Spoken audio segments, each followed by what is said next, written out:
brush fire battle in southwest Miami-Dade, the network is on the scene. A big boost for a Supreme Court nominee from Miami. The experience, the qualifications, and the integrity that I look for in a Supreme Court justice. Judge Ketanji Brown Jackson earning the endorsement of a Republican senator. Plus, the Heat firing back into first place. Butler down the other end, goes up and throws it down. And clinching a playoff spot in the process. These stories and more coming up on Newsbreak. Hello, South Florida. I'm Elena Key. And I'm Nicole Castañeda. Today is Thursday, March 31, 2022. From the South Florida Media Network's Biscayne-based studios in North Miami, this is SFMN Newsbreak. Line of fire, Florida Forest Service crews battling a bushfire just west of Florida International University's main campus. They've named it the 137th Avenue fire because it was first noticed at Southwest 8th Street and 137th Avenue. The network's Christopher Gomez checked out that area just after sunrise this morning and has this report. Yeah, good morning, guys. This brush fire has been going on since about Tuesday afternoon. Firefighters have been here since then trying to fight the blaze. This is happening right now on around 8th Street from Southwest 137th Avenue all the way to 157th Avenue. I'm going to take a step out of the shot here so you can take a look. Things have finally quieted down closer to 157th Avenue, but you can take a look at this video from last night from SFMN Skyforce. You can see all of that fire, all the orange, all the smoke. Over 400 acres have been burned at this hour. The fire is about 40% contained, officials tell me, but that is further inland. There isn't much threat to houses or businesses, although yesterday there was threat to a paintball center and a couple storage units, but those areas have since been cleared. The concern for firefighters right now is the weather conditions and the wind. I mean, it's been very dry out here. The wind has been pushing over west, and that's how the fire, which originally started on 137th Avenue, moved all the way out west, almost 20, 30 blocks over. And now back out live here, firefighters say that they're cautiously optimistic that they'll be able to put out this fire by later on today, but they can't predict exactly what's gonna happen because of the wind, because of those weather conditions. That makes this blaze very unpredictable. Reporting now from West Miami-Dade, I'm Christopher Gomez, South Florida Media Network. Penalty phase of Parkland shooting trial could last 4 to 6 months. Having pled guilty to the Parkland shooting back in October 2021, it's either life in prison or the death penalty for Nicholas Cruz. The prosecution and defense both estimated that it could take up to 6 months to find out his sentence in a preliminary hearing on Wednesday. Jury selection is expected to start next week with plans of 20 jurors. When Miami's Ketanji Brown Jackson goes up for her Supreme Court confirmation vote next month, she'll have at least one Republican in her corner. It's a yes from Senator Susan Collin of Maine, the first Republican to announce plans to support President Joe Biden's pick for the High Court. Ketanji Brown Jackson, after hearing Jackson's testimony and meeting with her twice, Collins says she described Jackson as having experience, qualifications, and integrity.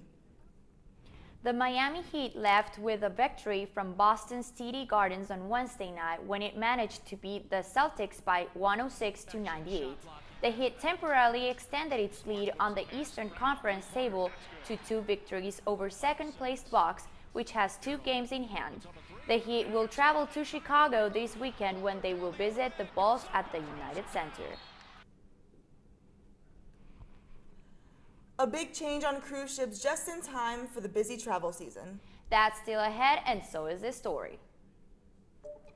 We have to make sure that we stockpile treatments, that we have enough testing, we also have enough booster doses. We have to prepare for what happens if we have another surge. The mutation of Omicron called BA.2 is now the dominant strain of COVID in the U.S. Newsbreak will be back in 2 minutes. Type 2 diabetes can have a big impact on your life. But how can it be prevented? Well, the first step is knowing if you have something called prediabetes. Take the 1-minute risk test today at doihaveprediabetes.org. I know kids worry about a lot of things. Getting enough food to eat shouldn't be one of them. Through a nationwide network of food banks, Feeding America serves virtually every community in the United States. See how you can help your community. Visit feedingamerica.org.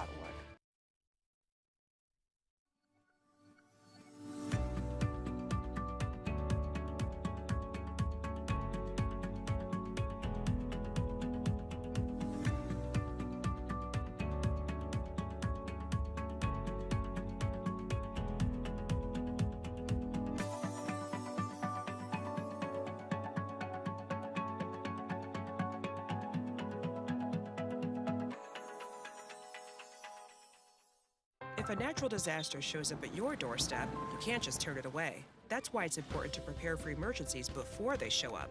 Go to ready.gov/plan to find the tools and tips you need. And make a plan today.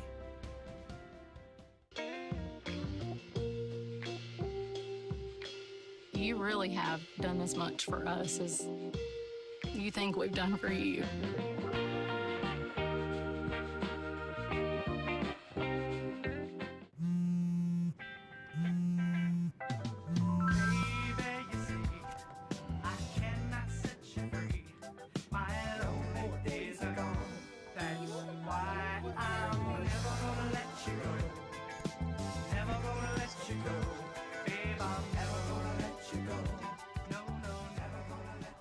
Here you go.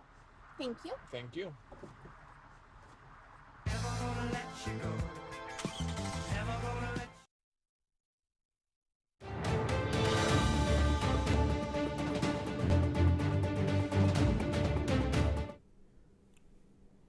Contagion concerns a new mutation of Omicron has taken over the US, and it spreads even faster than its COVID cousin. It's called BA2, and it's the subvariant that caused the spike in the cases in the UK. And now, as CNN Mandy Gaither reports, it's the dominant strain on this side of the Atlantic as well. BA2, the highly contagious Omicron subvariant, now accounts for nearly 55% of all COVID-19 cases in the U.S., according to the latest data from the CDC. We know that this new subvariant BA2 is even more transmissible than the original Omicron variant, and it is spreading quickly. The hardest hit region continues to be the Northeast, where BA2 is the cause of more than 70% of all new COVID-19 infections.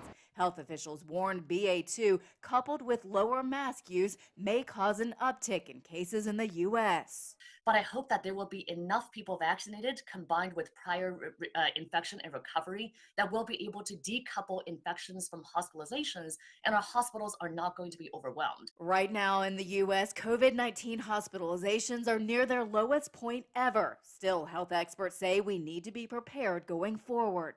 We have to make sure that we stockpile treatments, that we have enough testing, we also have enough booster doses. We have to prepare for what happens if we have another surge. The FDA has now expanded the emergency use authorization of the Pfizer and Moderna COVID-19 vaccines to allow adults age 50 and older to get a second booster as early as 4 months after their first booster dose of any COVID-19 vaccine. But the CDC says only about 29% of those fully vaccinated have gotten the first booster. And that should be the priority, to get people initially vaccinated and then that additional booster before we talk about a fourth dose. For Health Minute, I'm Mandy Gaither. The South and Mountain West are seeing the fewest cases in the U.S. In those regions, BA2 is causing slightly more than 1/3 of infections. Ready to go sail away, CDC gives green light for cruises. CDC has announced that health advisories have dropped altogether yesterday for those who wish to participate in a cruise, coming down from the highest level of travel risk back in December. That doesn't mean that there's no risk, though. CDC says that you should be making your own risk assessment as you would for any other trip. That's all the time we have for Newsbreak. I'm Nicole Castañeda. I'm Elena Key. Get more news anytime at sfmn.fiu.edu.